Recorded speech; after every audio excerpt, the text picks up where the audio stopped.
السلام علیکم ورحمۃ اللہ وبرکاتہ۔ الحمد للہ نحمده ونستعینه ونستغفره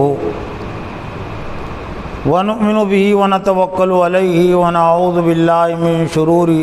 انفسنا ومن سیئات اعمالنا۔ قال اللہ تعالی فی القرآن المجید والفرقان الحمید، فاعوذ باللہ من الشیطان الرجیم، بسم اللہ الرحمن الرحیم۔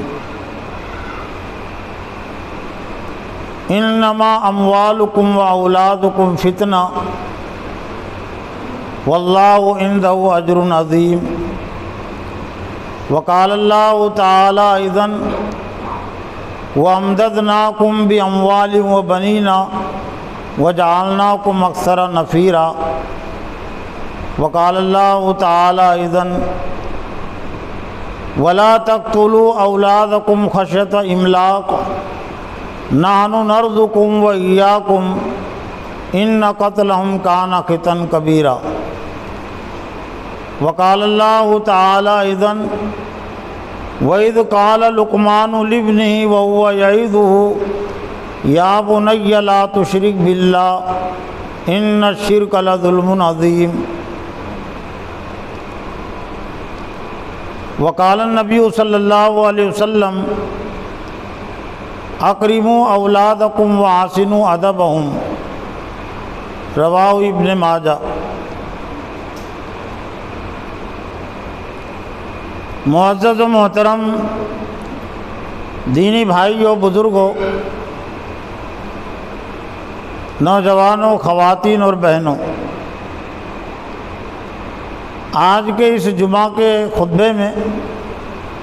جس عنوان اور موضوع کے تحت کچھ باتیں پیش کرنی ہیں وہ اسلام کا ایک اہم عنوان اور موضوع ہے،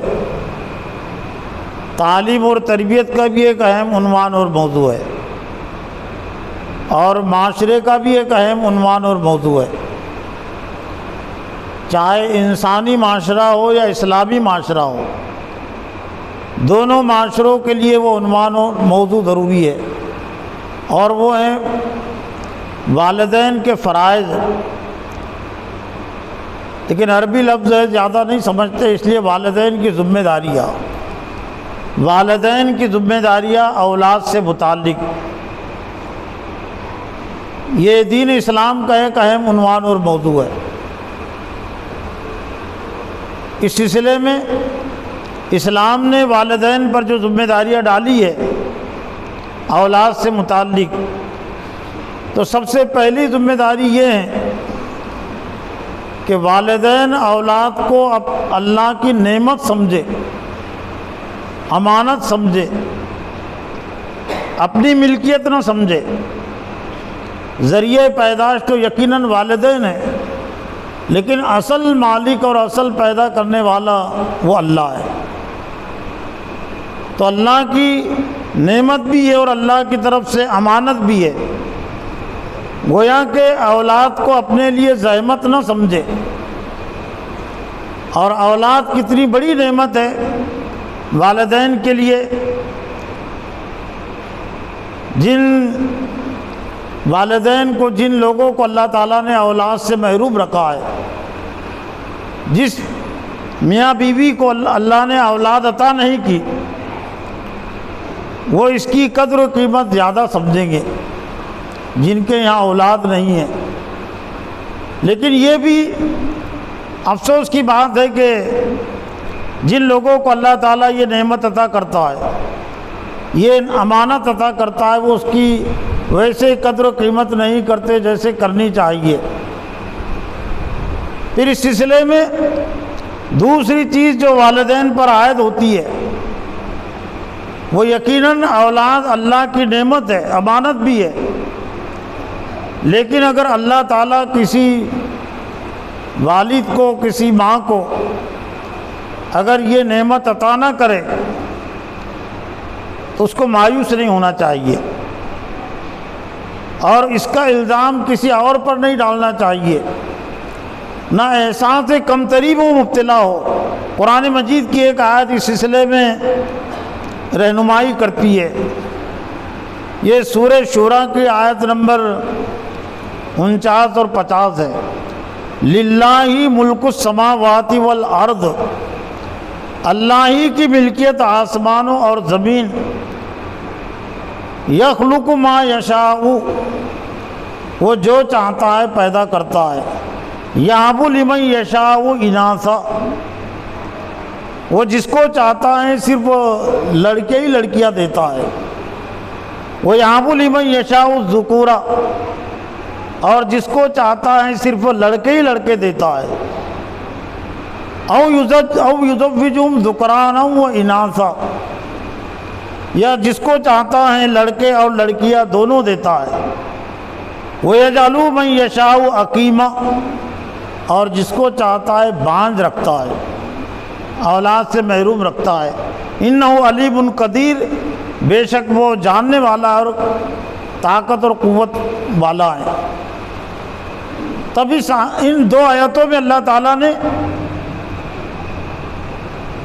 انسانوں کی پیدائش کے حوالے سے، اولاد کی پیدائش کے حوالے سے 4 طریقے بیان کیے ہیں۔ پہلا طریقہ جس کو چاہتا ہے وہ صرف وہ لڑکے ہی لڑکیاں دیتا ہے، پہلے نمبر پر ہے یہ۔ اس لیے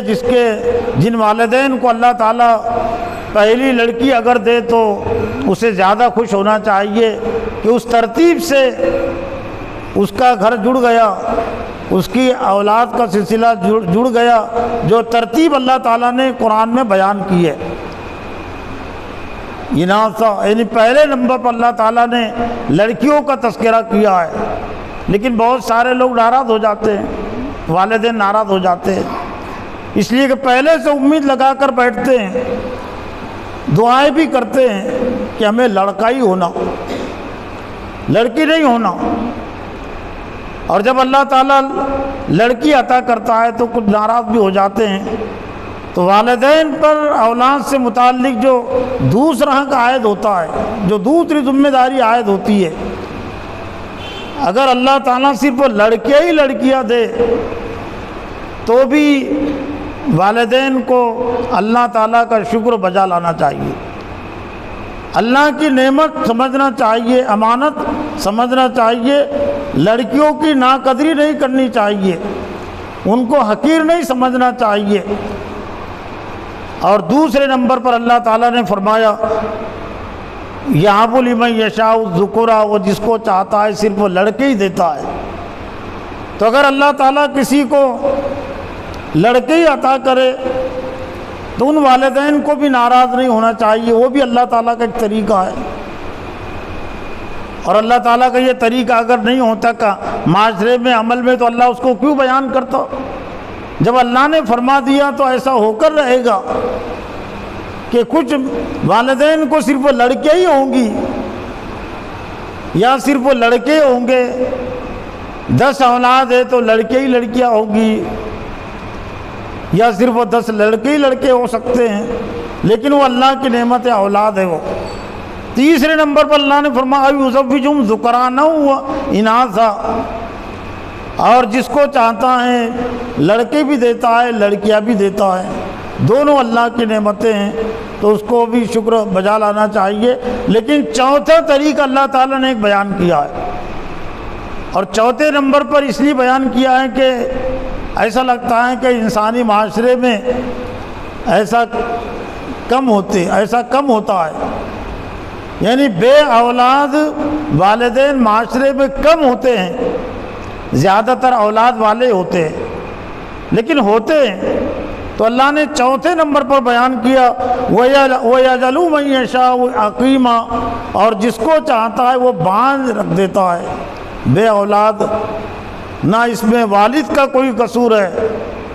نہ اس میں ماں کا کوئی قصور ہے، نہ اس میں شوہر کا کوئی قصور ہے، اور نہ اس میں بیوی کا کوئی قصور ہے۔ لیکن بہت سارے گھرانوں میں اور بہت سارے خاندانوں میں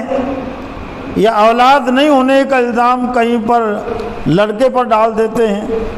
وہ جسمانی اگر کوئی نقص ہے، دوا کھانے سے اس کا تعلق ہے، وہ اپنی جگہ پر ہے، علاج اور معالجہ یہ ہے اپنی جگہ پر، لیکن ایسا بھی ہو سکتا ہے کہ کوئی مرض نہیں ہے، کوئی بیماری نہیں ہے، نہ عورت میں کوئی بیماری ہے نہ مرد میں کوئی بیماری ہے، اللہ کا فیصلہ ہے کہ جس کو چاہتا ہے بانجھ رکھتا ہے، تو اللہ کے اس فیصلے کو قبول کرنا چاہیے، والد نے بھی شوہر نے بھی قبول کرنا چاہیے، بیوی نے بھی قبول کرنا چاہیے، اور اس پر اللہ تعالیٰ کا شکر ہی بجا لانا چاہیے۔ نہیں ہونا یہ بھی شکر کی چیز ہے نا اللہ کی طرف سے، اس لیے کہ اولاد کے سلسلے میں کوئی پوچھ گچھ ہونے والی نہیں ہے۔ جن لوگوں کو جتنی زیادہ اولاد ہے تو اتنی زیادہ پوچھ گچھ بھی ہونے والی ہے، حساب اور کتاب بھی لیا جانے والا ہے کہ لڑکے سے متعلق اپنی ذمہ داری ادا کی یا نہیں کی، بیٹی سے متعلق اپنی ذمہ داری ادا کی یا نہیں کی۔ تو اس لحاظ سے اگر اللہ نے نہیں عطا کیا ہے تو ان کو مطمئن بھی رہنا چاہیے کہ ہمارا حساب اور کتاب کم ہو گیا، صرف ہماری ذات سے متعلق حساب لیا جائے گا۔ اولاد اللہ نے ہم کو نہیں دیا تو حساب اور کتاب سے بھی اللہ تعالیٰ نے ہم کو یوں یہ کر دیا، محفوظ کر دیا کہ ہم پر کوئی حساب نہیں ہے، مستثنیٰ کر دیا۔ پھر والدین پر جو ذمہ داری عائد ہوتی ہے اپنی اولاد سے متعلق، وہ یہ کہ والد ہونے کا علم حاصل کرے، بحیثیت والد کے اسلام نے کیا ذمہ داریاں ڈالی ہے۔ دنیا میں انسان کی جتنی حیثیتیں ہوتی ہے وہ حیثیتوں کا علم وہ حاصل کرتا ہے۔ کوئی ڈاکٹر ہے تو ڈاکٹری کا علم حاصل کرتا ہے، اپنی ذمہ داری سمجھتا ہے۔ کوئی مدرس ہے تو بغیر علم کے مدرس نہیں ہوتا، تدریسی حوالے سے اس پر کیا ذمہ داری عائد ہوتی ہے اس کو جاننے کی سمجھنے کی کوشش کرتا ہے۔ انجینئر کی حیثیت سے اس پر کیا ذمہ داری عائد ہوتی ہے اس کو بھی جاننے کی سمجھنے کی کوشش کرتا ہے۔ تو ذمہ داریوں کو ادا کرنے کے لیے سب سے پہلی چیز وہ ذمہ داریوں کا علم ہے، اور دنیا کے تمام شعبوں میں لوگ اس کی اہمیت کو سمجھتے ہیں، اس کی ضرورت کو سمجھتے ہیں، لیکن دینی لحاظ سے اس کی اہمیت اور ضرورت کو نہیں سمجھتے۔ دنیا میں مسلم کی حیثیت سے زندگی گزارنے کے لیے کیا چیز ضروری ہے لوگ اس کی ضرورت محسوس نہیں کرتے، مسلمان اس کی ضرورت محسوس نہیں کرتے۔ ایک عام انسان اگر مسلم کی حیثیت سے زندگی گزارنے کا علم نہیں حاصل کر رہا ہے تو کوئی تعجب کی چیز نہیں، وہ مسلم ہے ہی نہیں، اس نے ایمان کا، اس نے اسلام کا دعویٰ ہی نہیں کیا، لیکن اس نے مسلم ہونے کا، مومن ہونے کا دعویٰ کیا، یا ایک طرح سے اس نے اس میں داخلہ لیا، تب اس کے لیے ضروری ہے کہ مسلم ہونے کا علم حاصل کرے۔ تو اسی طرح سے کہ اسلامی باپ کسے کہتے ہیں، دینی اور ایمانی لحاظ سے ایک والد کیا ہوتا ہے، والدہ کیا، ماں کیا ہوتی ہے اور باپ کیا ہوتا ہے مسلم کی حیثیت سے، تو اس پر ضروری ہے کہ وہ اس کا علم حاصل کرے۔ آج جو والدین اپنی اولاد سے متعلق ذمہ داریاں ادا نہیں کر پا رہے ہیں تو اس کے کئی اسباب ہو سکتے ہیں، لیکن ایک بنیادی سبب اور ایک بڑا سبب یہ ہے کہ ماں باپ والدین سے متعلق اپنی ذمہ داریوں کا علم حاصل نہیں کرتے، جاننے کی کوشش نہیں کرتے، اور ظاہر بات ہے کہ علم اگر نہیں ہے تو جذبہ اگر ہوگا بھی تو وہ جذبہ کام نہیں آ سکتا۔ ایک مثال کے ذریعے سے آپ سمجھ سکتے ہیں کہ ایک بیٹے کو باپ سے شدید محبت ہوتی ہے، بناوٹی محبت نہیں ہوتی، دکھاوے کی محبت نہیں ہوتی۔ باپ اگر بیمار ہو جائے تو ہر بیٹا باپ کی بیماری کو، باپ کی تکلیف کو دور کرنے میں مخلص ہے، لیکن یہ کیا تکلیف دور کر سکتا ہے؟ باپ کی بخار کی تکلیف کو، سر کی تکلیف کو، پیٹ دکھنے کی تکلیف، مخلص ہے نا وہ کہ میرے باپ کی تکلیف دور ہو جائے، یہ بخار دور ہو جائے، سر کا درد دور ہو جائے، لیکن جذبہ رکھنے کے باوجود، مخلص ہونے کے باوجود وہ اس لیے نہیں کر سکتا باپ کی اس تکلیف کو دور کہ اس کو علم نہیں ہے اس کا، ڈاکٹر کو اس کا علم ہے اس لیے ڈاکٹر کے پاس اسے لے جاتا ہے۔ تو یہاں تو سمجھ لیتا ہے کہ صرف مخلص ہونے سے، نیت صحیح ہونے سے بھی میں کچھ نہیں کر سکتا، لیکن بہت سارے والدین، باپ بھی اور ماں بھی اولاد سے متعلق اپنی ذمہ داریوں کو نہیں جانے کے باوجود، غافل ہونے کے باوجود، لا علم ہونے کے باوجود وہ یہ سمجھتے ہیں کہ ہم پر جو ذمہ داری عائد ہوتی ہے وہ خود بخود ادا ہو جائیں گے، اور ہم خود بخود صحیح مسلم باپ اور صحیح مسلم ماں ہم بن جائیں گے اللہ کی نظر میں۔ نہیں، اس کا علم حاصل کرنا ضروری ہے۔ حضرت لقمان کو اللہ تعالیٰ نے قرآن مجید میں ایک مثالی باپ کی حیثیت سے، نمونے کے باپ کی حیثیت سے پیش کیا ہے کہ ایک نمونے کا باپ کیا ہوتا ہے یا اسلامی باپ کیا ہوتا ہے۔ سورہ لقمان نام کی ایک سورت ہی ہے قرآن مجید میں، اگرچہ نبی نہیں ہے لیکن اللہ کے برگزیدہ بندے ہیں، اور جب اللہ تعالیٰ نے ان کا تعارف پیش کیا ہے، ان کی تعریف پیش کی ہے، اور ان کی نصیحتوں کو اللہ تعالیٰ نے قرآن مجید میں بیان کیا ہے جو حضرت لقمان نے اپنے بیٹے کو کی تھی، تو ظاہر بات ہے کہ اب حضرت لقمان کی جو نصیحت ہے وہ صرف حضرت لقمان کی نصیحت اب نہیں رہی ہے۔ قرآن میں اللہ تعالیٰ نے اپنی تائید کے ساتھ، اپنی سند کے ساتھ ان نصیحتوں کو بیان کیا ہے، گویا کہ اللہ کی طرف سے بھی ان نصیحتوں کو سرٹیفکیٹ حاصل ہو گیا، ایک سند حاصل ہو گئی کہ یہ نصیحتیں صحیح ہیں، تبھی تو اللہ تعالیٰ نے قرآن مجید کے سورہ لقمان کے دوسرے رکوع میں اس کو بیان کیا ہے۔ لیکن کہاں سے تذکرہ شروع ہوتا ہے؟ وَلَقَدْ آتَيْنَا لُقْمَانَ الْحِكْمَةَ أَنِ اشْكُرْ لِلَّهِ، اور تحقیق کہ ہم نے حضرت لقمان کو حکمت عطا کی تھی۔ حکمت سے مراد وہ صرف وہ حکمت نہیں ہے جو جڑی بوٹیوں کے ذریعے سے علاج کرتے ہوا، وہ بھی حکیم کہلاتے ہیں، وہ تو کوئی بھی ہو سکتا ہے، وہ تو غیر مسلم بھی ہوتے ہیں، جڑی بوٹی کے ذریعے سے علاج کرنے والے مسلمان بھی ہے، غیر مسلم بھی ہے، اور وہ کوئی بہت زیادہ قابل تعریف چیز نہیں ہے۔ یہ اس حکمت کی بات ہے جس حکمت کا تذکرہ قرآن مجید میں اور مقامات پر حضرت محمد صلی اللہ علیہ وسلم کی بعثت اور نبوت کے حوالے سے کیا گیا۔ وَيُعَلِّمُ الْكِتَابَ وَالْحِكْمَةَ، کہ نبی صلی اللہ علیہ وسلم کتاب کی تعلیم دیتے، حکمت کی تعلیم دیتے۔ یہ اس حکمت کی بات ہے کہ قرآن مجید کا ایک تعارف ہے کتاب حکیم، حکمت والی کتاب، فہم اور بصیرت والی کتاب۔ تو اسلام کے اعلیٰ علم اور فہم اور بصیرت کا نام ہے حکمت۔ وَلَقَدْ آتَيْنَا لُقْمَانَ الْحِكْمَةَ أَنِ اشْكُرْ لِلَّهِ، تحقیق کہ ہم نے حضرت لقمان کو فہم اور بصیرت عطا کی تھی۔ گویا کہ مسلم باپ بننے کے لیے، مسلم ماں بننے کے لیے ضروری ہے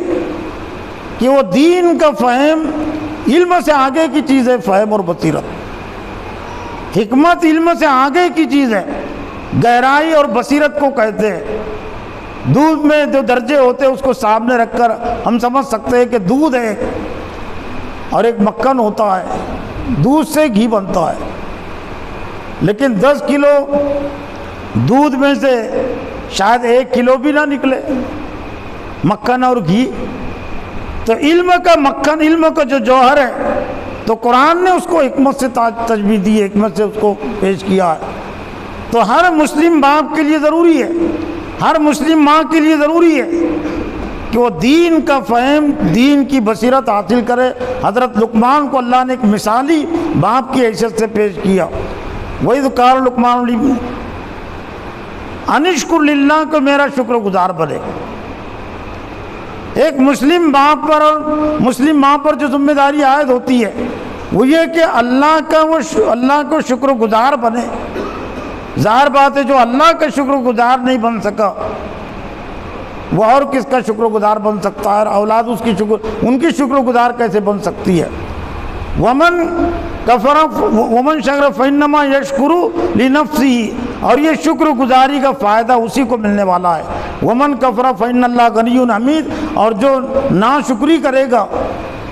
تو اللہ تعالیٰ بے نیاز ہے۔ پھر جہاں سے حضرت لقمان کی نصیحتوں کا آغاز ہوتا ہے، نصیحت کرنے میں، تعلیم اور تربیت میں، خود کی تعلیم اور تربیت میں اور دوسروں کی تعلیم اور تربیت میں جو تعلق ہے، میں اس کو ایک مثال کے ذریعے سے سمجھنے کی کوشش کرتا ہوں، اور ایک لحاظ سے مثال فٹ بھی ہوتی ہے۔ تالاب اور پائپ لائن، تالاب سے پائپ لائن جڑی ہوئی ہوتی ہے، کنیکشن جڑے ہوئے ہوتے ہیں، تو باپ کی حیثیت، مسلم باپ کی حیثیت ایک تالاب کی ہے۔ مدرس اور طلبہ کے تعلق پر بھی مثال صادق آتی ہے کہ ایک مدرس کی، معلم کی جو حیثیت ہے وہ تالاب کی ہے، وہ حوض کی ہے، اور جو کنیکشن ہے اس کی حیثیت وہ اولاد کی ہے اور طلبہ کی ہے، اس سے جو جڑے ہوئے ہیں۔ تالاب میں اگر پانی ہوگا تو ظاہر بات ہے وہ کنیکشن کے ذریعے سے، پائپ کے ذریعے سے وہ آئے گا گھروں تک، وہ طلبہ تک پہنچے گا، وہ اولاد تک پہنچے گا۔ اور پانی اگر صاف ستھرا ہوگا تو پائپ لائن کے ذریعے سے، کنیکشن کے ذریعے سے صاف ستھرا پانی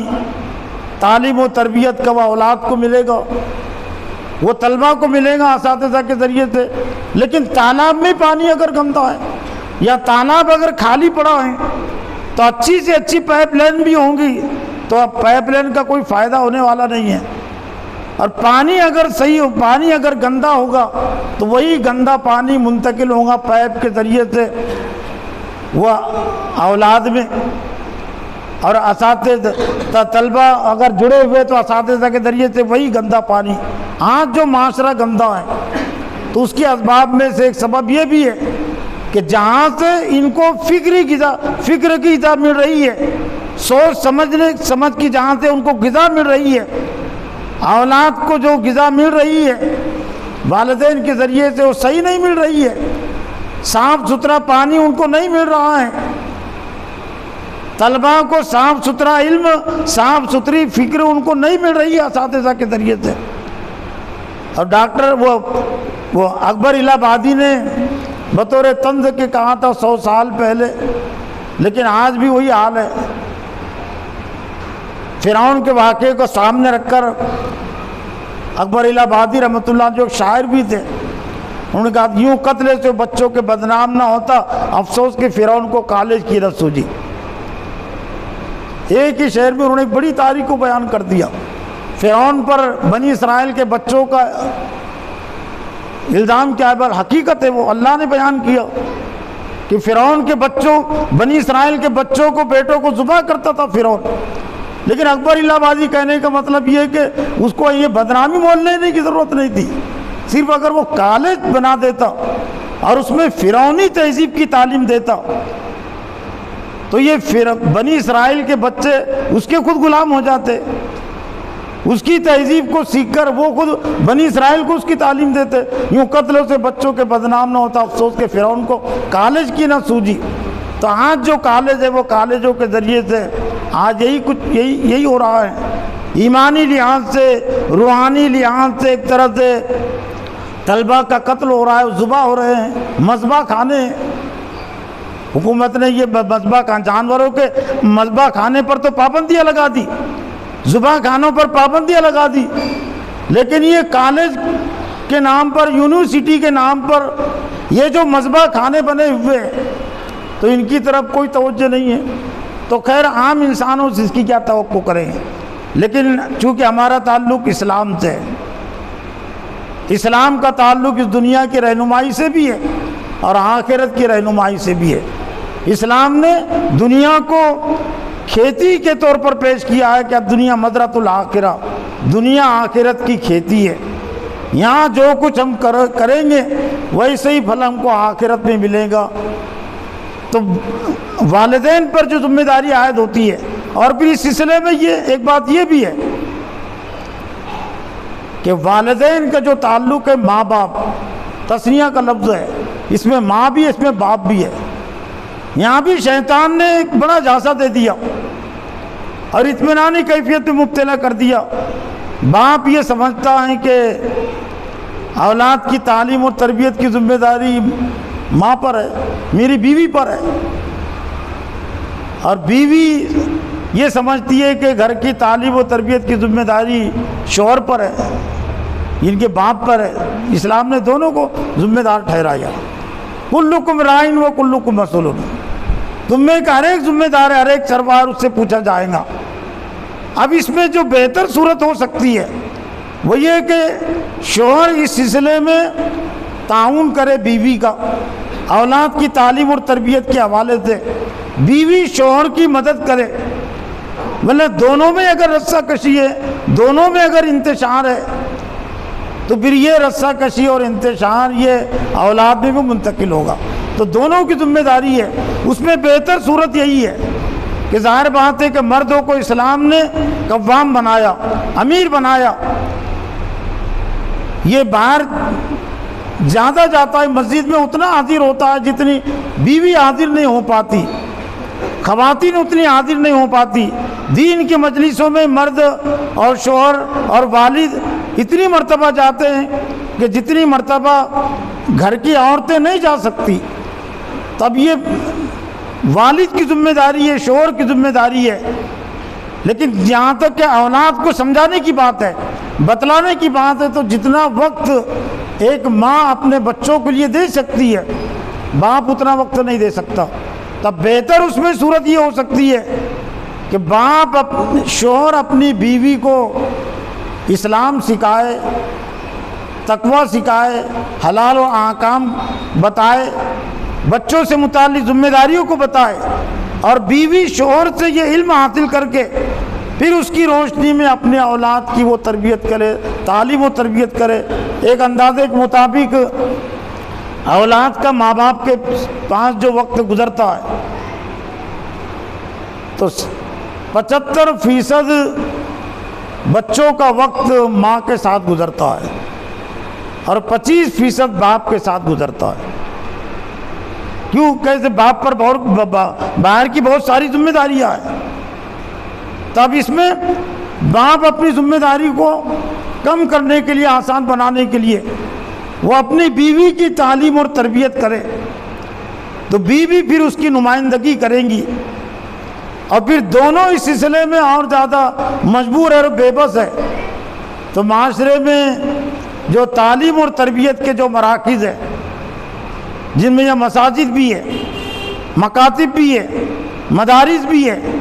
تو ان سے بھی مدد لے۔ وہ اپنے طور سے پوری تعلیم و تربیت نہیں کر سکتے، تو یہ معاشرے میں جو اساتذہ ایک طرح سے یہ وکیل اور نمائندے ہیں، مکتب میں پڑھانے والے جو اساتذہ ہیں والدین کے وکیل اور نمائندے ہیں۔ اب گویا کہ یہ مکاتب اور مدارس اور تعلیمی اجتماعات، تربیتی اجتماعات، یہ بھی ایک طرح سے والدین کی ذمہ داریوں کو ادا کرنے کے ذرائع ہیں، ذمہ داریوں کو آسان بنانے کے یہ ذرائع ہیں۔ ان سے بھی اپنی اولاد کو وہ جوڑے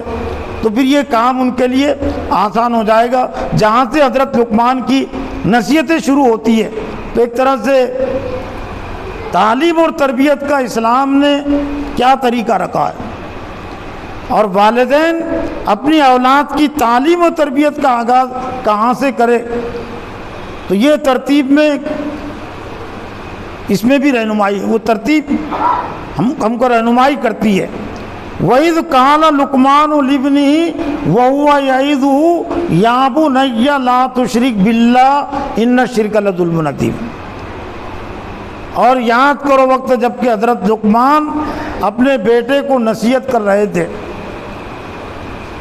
یا بنی لا تشرک باللہ، اے میرے بیٹے شرک مت کر،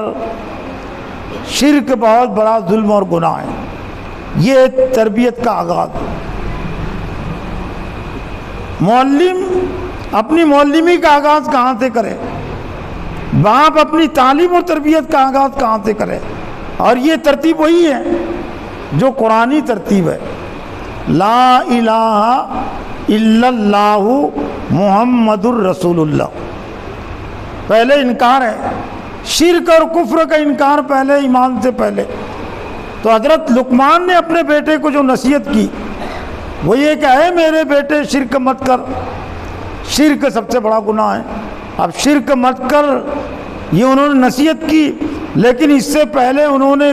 علم دیا ہوگا، ورنہ علم دیے بغیر اگر کوئی باپ اگر اپنے بیٹے سے کہے کہ اے میرے بیٹے شرک مت کر، بیٹا پوچھے گا اور اس کو پوچھنے کا حق بھی حاصل ہے کہ شرک کہتے کس کو ہے؟ اے میرے ابا تم نے کہہ دیا کہ شرک مت کر، لیکن شرک کہتے کس کو ہے؟ تو گویا کہ سب سے پہلے حضرت لقمان نے اپنے بیٹے کو شرک بتایا ہوگا، سمجھایا ہوگا کہ شرک کہتے کس کو ہے؟ اللہ کی ذات اور صفات میں کسی اور کو شریک قرار دینا، اس کی حاکمیت میں، اس کے معبودیت میں اور اس کی حکمرانی میں، اور جتنے بھی صفات ہیں اللہ تعالیٰ کی، تو اس میں اللہ کے علاوہ کسی اور کو شریک قرار دینا یہ شرک ہے۔ دنیا میں بھی، پارٹیوں میں بھی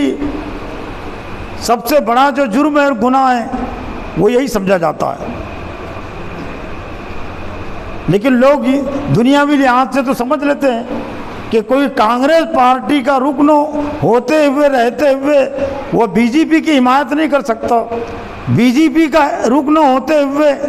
وہ کانگریس پارٹی کی حمایت نہیں کر سکتا، نہ اندر سے نہ باہر سے، اور کسی رکنوں کے متعلق، کسی ممبر سے متعلق اگر معلوم ہو جائے پارٹی کو کہ ہماری پارٹی کا ہے، لیکن اندر ہی اندر دوسری ہماری مخالف پارٹی کا وہ رکن بنا ہوا ہے، اس کی حمایت کرتا ہے، تو پارٹیاں زیادہ دنوں تک اس کو برداشت نہیں کرتی، اس کو گوارا نہیں کرتی۔ تو آج بھی سب سے بڑا جو جرم ہے پارٹیوں کے نظر میں اور یہ حکومت دوسرے اور شعبوں میں وہ یہی ہے کہ وہ اس میں کسی کی شرکت کو گوارا نہیں کرتے۔ تو اللہ کو کیسے گوارا ہوگا کہ اس کا کلمہ پڑھنے والا،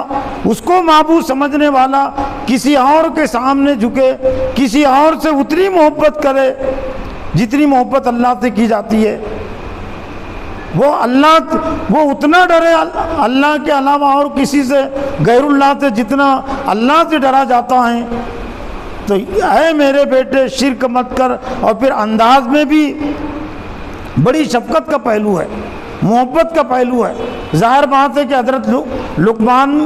نے جس بیٹے کو نصیحت کی اس کا کوئی نہ کوئی نام ہوگا، لیکن نام سے نصیحت نہیں کی۔ ایک ہی رکوع میں 10 نصیحتوں کا تذکرہ ہے ان کے، لیکن 10 نصیحتوں کے ساتھ 3 مرتبہ حضرت لقمان نے یا بنیہ سے خطاب کیا۔ 10 نصیحتوں میں یا بنیہ، اے میرے بیٹے، گویا کہ شفقت کا پہلو ہے۔ باپ کی ذمہ داری ہے نصیحتوں کے حوالے سے، سمجھانے کے حوالے سے، کہ وہ ہمدردی کے پہلو کو اختیار کرے، وہ شفقت کے پہلو کو اختیار کرے، وہ غم خاری کے پہلو کو اختیار کرے، جانثاری جسے کہتے ہیں، اور اس کا اثر ہوتا ہے۔ مثلا یہ کہ اگر کوئی باپ ہے اور بیٹے کا نام ہے عبداللہ، عبد الرحمن، عبد الکریم کی حیثیت، عبد الکریم کا نام لے کر وہ نصیحت کرے تو یقیناً یہ بھی نصیحت ہے، لیکن وہ اپنے بیٹے عبد الکریم کا نام نہیں لیتا ہے، اے میرے بیٹے، فرق ہو گیا نا۔ شفقت میں بیٹا فرق محسوس کر لے گا کہ اے میرے بیٹے، تو بیٹا متوجہ ہو جائے گا باپ کی طرف اور سمجھے گا کہ میرے باپ کی اس انداز میں ہمدردی ہے، محبت کا پہلو ہے، شفقت کا پہلو ہے، مجھے نظر انداز نہیں کرنا چاہیے۔ آج بہت سارے والدین کو اولاد کی طرف سے جو مایوسی ہوتی ہے اور مایوسی مل رہی ہے کہ بیٹے والدین سمجھاتے ہیں، نصیحتیں کرتے ہیں، لیکن اس کا اثر نہیں ہوتا، تو اس کے اسباب میں سے بنیادی سبب یہ ہے کہ وہ انداز جو قرآن نے ہم کو دیا ہے، حدیث نے ہم کو جو انداز دیا ہے، وہ انداز ہم اختیار نہیں کرتے۔ عام طور سے جس انداز سے نصیحت معاشرے میں کی جاتی ہے، باپ یہ کہتا ہے کہ میری مرضی یہ ہے، میرا حکم یہ ہے، تجھے یہ کرنا چاہیے اور تجھے یہ نہیں کرنا چاہیے، اپنے طرف حکم کو منسوب کر کے، اپنی طرف بات کو منسوب کر کے میرا یہ آرڈر ہے، میرا یہ منشا ہے، میری یہ خواہش ہے کہ تجھے یہ کام کرنا چاہیے اور یہ نہیں کرنا چاہیے۔ خدا تو صرف ایک ہی ہے، مالک تو صرف ایک ہی ہے کہ آپ خدا بن گئے، اس لیے اللہ اس میں برکت نہیں پیدا کرتا۔ حضرت لقمان کی جتنی نصیحت ہے اس میں ایک بھی نصیحت میں حضرت لقمان نے اپنی طرف منسوب نہیں کیا، نصیحت کو، حکموں کو اللہ کی طرف منسوب کیا، اللہ کے حکم سے۔ تو والدین کو بھی یہ طریقہ اختیار کرنا چاہیے کہ اے میرے بیٹے، تیرا پیدا کرنے والا، میرا پیدا کرنے والا اللہ ہے، اور اس کا یہ حکم ہے کہ میں بھی سچ بولوں، تو بھی سچ بولے۔ اللہ کا حکم ہے کہ تو جھوٹ نہ بولے، میں بھی جھوٹ نہ بولوں اور تو بھی جھوٹ نہ بولے۔ اللہ اور اس کے رسول کا یہ فرمان ہے کہ اللہ کے علاوہ کوئی حاجت روا، کوئی مشکل کشا نہیں ہے۔ تو مجھ پر یہ ذمہ داری عائد ہوتی ہے، تجھ پر یہ ذمہ داری عائد ہوتی ہے کہ تو بھی اللہ کے علاوہ کسی اور کو حاجت روا اور مشکل کشا نہ سمجھے۔ اللہ کا یہ حکم ہے کہ کوئی ظلم نہ کرے، تو میں بھی ظلم نہ کروں، تو بھی ظلم نہ کرے۔ تو اللہ کی طرف منسوب کر کے بات اگر کہی جائے گی تو اس کے ذریعے سے اللہ تعالیٰ محبت بھی پیدا کرے گا اولاد کے اندر، عمل کا جذبہ بھی پیدا کرے گا۔ لیکن شروع میں آپ نے کہہ دیا کہ میں یہ چاہتا ہوں اور تم نے میری خلاف ورزی کیوں کی؟ جتنی نصیحتیں حضرت لقمان کی ہیں، 10 نصیحتیں، یہ لقمان دوسرے رکوع میں تمام نصیحتوں کو حضرت لقمان نے اللہ کی طرف منسوب کر کے بیان کیا۔ پھر دوسری جو نصیحت کی، یا بنیا ان تک مثقال حبۃ من خردل فتکن فی صخرۃ او فی السماوات او فی الارض یاتی بی اللہ ان اللہ لطیف خبیر۔ اے میرے بیٹے، رائی کے دانے کے برابر بھی کوئی اگر عمل ہوگا، رائی چھوٹی چیز کو کہتے ہیں، بہت چھوٹا دانہ ہوتا ہے، گیہوں سے، جوار سے بھی چھوٹا، رائی کے دانے کے برابر بھی اگر کوئی عمل ہوگا آسمان اور زمین کے کسی حصے میں، یاتی بھی اللہ اس کو لا کر رہے گا۔ لیکن باپ عام طور سے نصیحت یہ کرتا ہے کہ مجھے اگر معلوم ہو گیا تو نے ایسا کیا تو پھر خیر نہیں تیری، تو نے میری بات پر اگر عمل نہیں کیا اور مجھے معلوم ہو گیا تیری خیر نہیں، تو کب تک یہ انداز چلے گا؟ جب تک دم میں دم ہے تب، اور جب ہاتھوں پیروں میں دم نہیں رہا تو پھر کیا چلے گا دم؟ پھر اس وجہ سے وہ باغی بن جاتے ہیں، نافرمان بن جاتے ہیں۔ اور پھر کئی مواقع ایسے ہوتے ہیں کہ والدین چاہنے کے بعد بھی اولاد کی ہر حرکت کو دیکھ نہیں سکتے، جان نہیں سکتے، اور کوئی ان کو بتا نہیں سکتا۔ لیکن اگر آپ نے پابند کیا کہ اے میرے بیٹے، رائی کے دانے کے برابر بھی اگر کوئی کام ہوگا تو جہاں کہیں بھی کرے گا، اکیلے میں کرے گا، سب کے سامنے کرے گا، گھر کے کونے میں کرے گا، گلی میں کرے گا، اللہ اسے دیکھ رہا ہے۔ یاتی بھی اللہ، میرا کوئی بگڑنے والا نہیں ہے، تیری آخرت بگڑ جائے گی، عاقبت بگڑ جائے گی۔ اس وجہ سے نامرادی ہوتی ہے اولاد کی فرما برداری کی طرف سے، ان کی طرف سے، کہ ان پر کوئی اثر نہیں ہوتا۔ اللہ احساس آخرت، عقیدے آخرت کو زیادہ سے زیادہ پیش کرنے کی ضرورت ہے۔ گویا کہ پہلی نصیحت میں حضرت لقمان نے عقیدہ توحید کو پیش کیا، اور دوسری ابھی نماز کا تذکرہ نہیں آیا، جیسے ہم سب کچھ سمجھتے ہیں کہ وہ ہو جائے گا، وہ تیسرے نمبر پر ہے۔ وہ دوسرے نمبر کی نصیحت عقیدہ آخرت سے متعلق، آخرت کا عقیدہ، آخرت کی کامیابی ناکامی کا تصور، جنت اور جہنم کا تصور ہم اولاد کے سامنے زیادہ سے زیادہ پیش کریں۔ لیکن اس وقت بات اثر انداز ہوں گی اولاد پر جب ہم پہلے اپنے آپ پر پیش کریں گے جہنم کو۔ ہم اللہ کو اس حیثیت سے سمجھیں گے کہ میں رائی کے دانے کے برابر بھی کوئی کام کروں گا، عمل کروں گا، اللہ اس کو لا کر رہے گا، تو ایسی بات کا اثر ضرور اولاد پر ہوگا۔ وہ علامہ اقبال نے جو شعر کہا وہ صادق آتا ہے بہت ساری باتوں پر، بات جو دل سے نکلتی ہے اثر رکھتی ہے، پر نہیں طاقت پرواز مگر رکھتی ہے۔ بات جو دل سے نکلتی ہے اثر رکھتی ہے، پر نہیں ہوتے اس کو اڑنے کو، لیکن طاقت پرواز اس میں ہوتی ہے، اڑنے کی طاقت اور قوت اس میں ہوتی ہے۔ اس کی بات کی جو نصیحت ہے حضرت لقمان کی، یا بنی اقم الصلاۃ وامر بالمعروف ونہی عن المنکر، اے میرے بیٹے، نام کو نظر انداز کر کے، اے میرے، اس لیے بہت سارے مترجمین نے ترجمہ کیا اے میرے پیارے بیٹے، کیونکہ پیار کا انداز ہے، شفقت کا انداز ہے، تو انہوں نے اے بیٹے کے ساتھ پیار بھی کوئی بری چیز نہیں، اچھی چیز ہے وہ بھی۔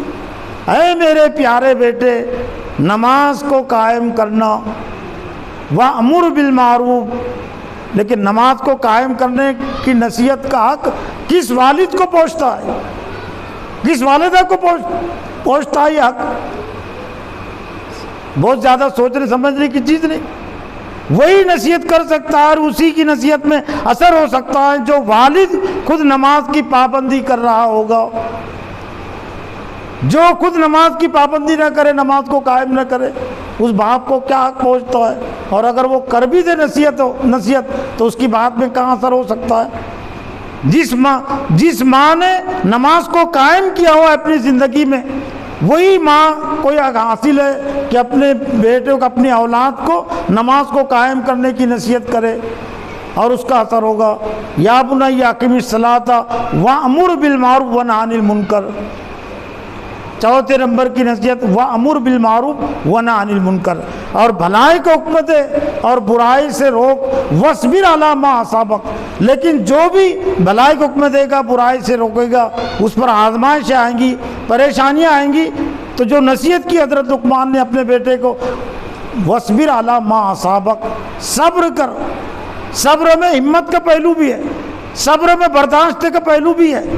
کہ اپنے اندر ہمت پیدا کر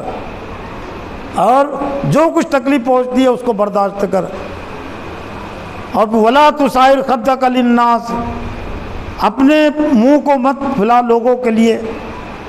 ولا تمشی فی الارض مرحا، زمین میں اکڑ کر مت چل، یعنی گویا کہ تکبر سے بچنے کی نصیحت، اپنے آپ کو بڑا سمجھنے سے بچنے کی نصیحت، کہ اپنے آپ کو بڑا مت سمجھ، لوگوں کو حقیر مت سمجھ۔ ولا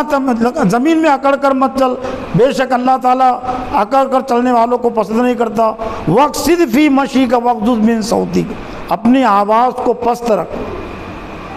بہت زیادہ اونچی آواز سے بات کرنا، لیکن اپنی طرف منسوب کر کے نہیں کہا کہ میرے سامنے بلند آواز سے بات مت کر، تمام کے سامنے، تمام حالتوں کے لیے، ورنہ زیادہ تر جو نصیحت کرتے ہیں والدین کہ میرے سامنے اونچی آواز سے بات مت کر، نہیں، سب کے سامنے اونچی آواز سے بات کرنے سے بچ، اپنی آواز کو پست رکھ، اور اپنی آواز کو پست رکھ۔ ان انکر الاصوات لصوت الحمیر، بے شک بری آواز، سب سے زیادہ منکر آواز وہ گدھے کی آواز ہوتی ہے۔ تو محترم حضرات، اللہ تعالیٰ نے ہم کو جو اولاد عطا کی ہے، یہ اللہ تعالیٰ کی نعمت بھی ہے اور امانت بھی، ہم اس کی قدر کریں۔ اور جن لوگوں کو اللہ تعالیٰ نے اولاد نہیں دی ہے، جو شروع بات آئی تھی وہ قرآن کی آیت کی روشنی میں، کہ اللہ تعالیٰ جس کو چاہتا ہے لڑکے ہی دیتا ہے، جس کو چاہتا ہے صرف لڑکے دیتا ہے، تو صرف لڑکے ہی لڑکیاں ہو تو وہ بھی حقیر نہ سمجھو، اللہ کی امانت اور نعمت ہے۔ لڑکے ہی لڑکے ہیں، وہ اللہ کی امانت نعمت ہے، لڑکیاں اور لڑکے دونوں ہیں، وہ بھی اللہ کی امانت ہے، اور جس کو چاہتا ہے باندھ رکھتا ہے۔ اگر اللہ نے اولاد نہیں دیا ہے تو بھی وہ شکوہ نہ کرے، وہ اللہ تعالیٰ کے ناشکر نہ بنے۔ تو یہ چند باتیں میری اپنی تذکیر، آپ کی تذکیر توجہ کے حوالے سے میں نے رکھی۔ اللہ تعالیٰ سے دعا ہے کہ اللہ تعالیٰ مجھے بھی اور آپ کو بھی اولاد سے متعلق جو ذمہ داری ہم پر عائد ہوتی ہے انہیں سمجھنے اور ادا کرنے کی توفیق عطا فرمائے۔ وآخر دعوانا الحمدللہ رب العالمین۔